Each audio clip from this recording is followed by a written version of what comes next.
and food trucks and things of that sort.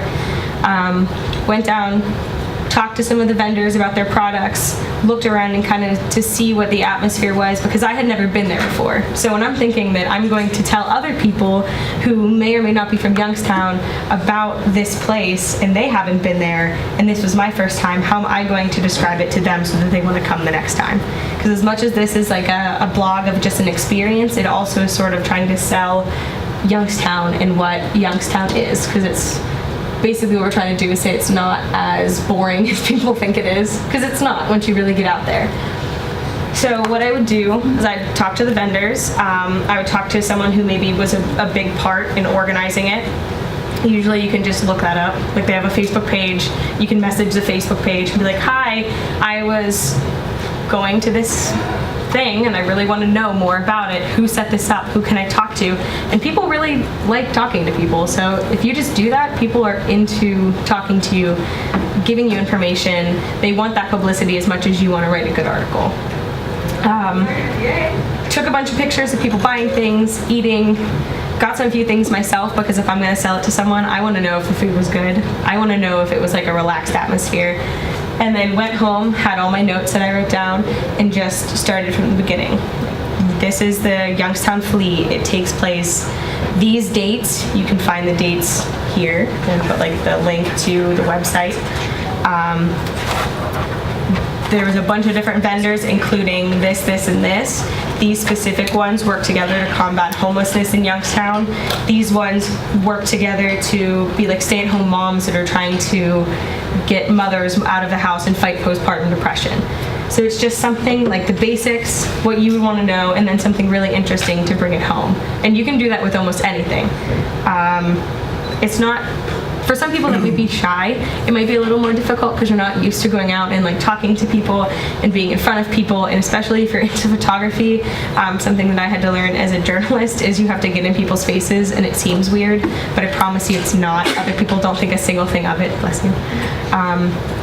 Because then when you actually go out and you do things, it's going to show that you went out and you talked to people and you experienced this thing and then wrote about it. If you didn't go and just were like, oh yeah, it's a thing and it was great, no one's going to believe you because you don't even believe you. Yeah. So two other areas. Can you talk about like interviewing a person one-on-one, not at an event? Mm-hmm. Yeah, of course.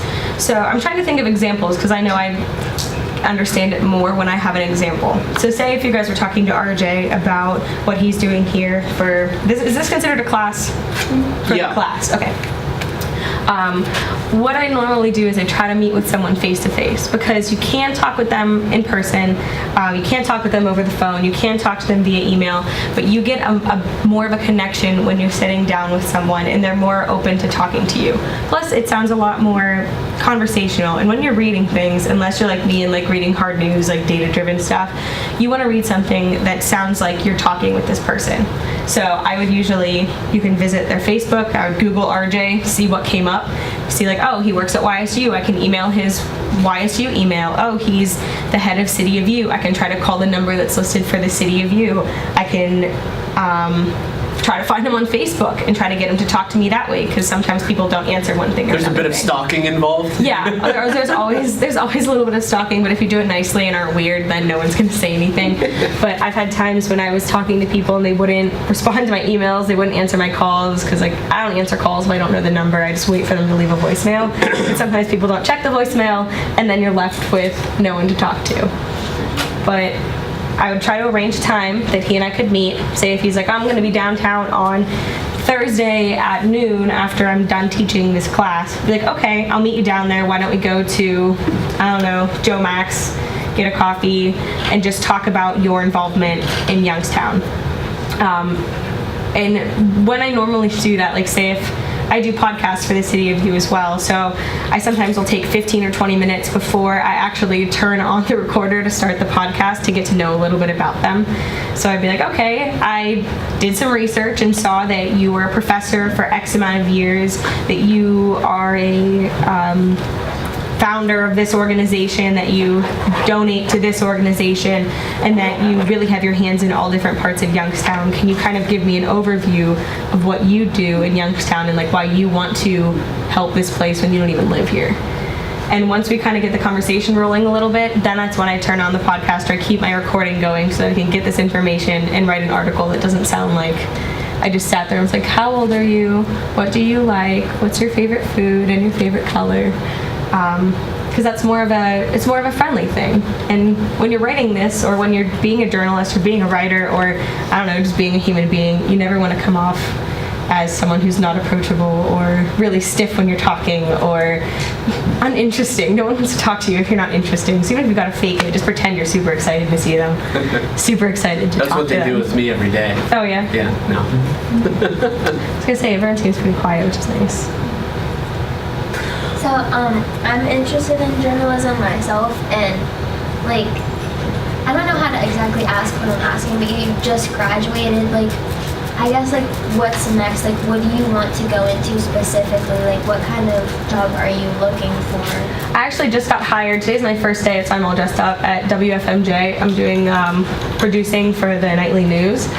But before I did that, what people don't tell you sometimes is journalism's a lot about who you know and what you've done. So I've had great contacts working through the Jam Bar that, like, at first I wanted to be a music writer, so I got to go to multiple music festivals. Like I went to Bonnaroo, I went to Governor's Ball, and talk to artists and write about that and cover those things and get those clips.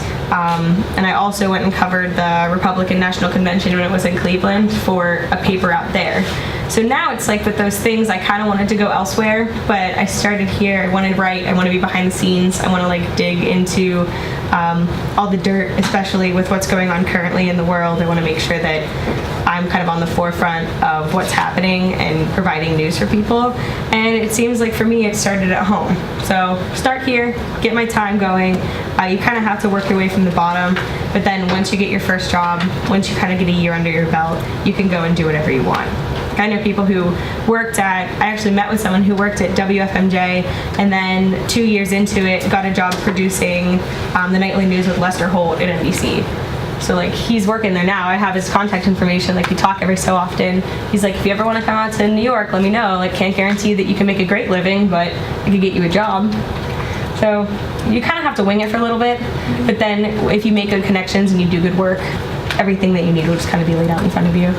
So like that music rating you did, was that for the Jam Bar? No, I did part of it for the Jam Bar, but I also did part of it for Ashton Kutcher's website, A+. I knew someone who worked there that got me in, and now she works at Google as like the first email coordinator. And the other one, Governor's Ball, when I went to that, I wrote for The Independent, which is a national news service based out of London, but they have headquarters in New York. So how'd you like find all those contacts and things like that? I made friends here. Like I made friends here, and someone might say, hey, I have a contact with so-and-so who's in New York who knows someone else who's in Japan, and just by word of mouth, by saying, hey, she really tries, she knows what she's talking about, she puts in the time and she puts in the effort, people are willing to give you a chance, especially when you're not getting paid. Like for that, I just was like, I understand you're not going to pay me, but I really want to go to this music festival, don't want to pay $300 and get clips out of it. And they're like, all right, sweet, well, we'll take a chance on you. They're not losing anything. Youngstowners are everywhere. Yeah, it's kind of crazy. You think this is, at least when I started at YSU, I was afraid that I wouldn't get as many contacts as other people who I knew that went to OU and that went to Columbia or, wherever else they were going. But the thing is, a lot of people who are smart start out at YSU because it's cheap, and then they don't have the debt and can go places. If you start out at Columbia for your undergrad and then have $100,000 in debt, you don't even have the money to move anywhere. So you might get a job offer, but you can't go. So it's like, it's beneficial because people start out small, they understand how economics work, and then they have the money to go and to do and to explore without ruining any chance of getting a job or like ruining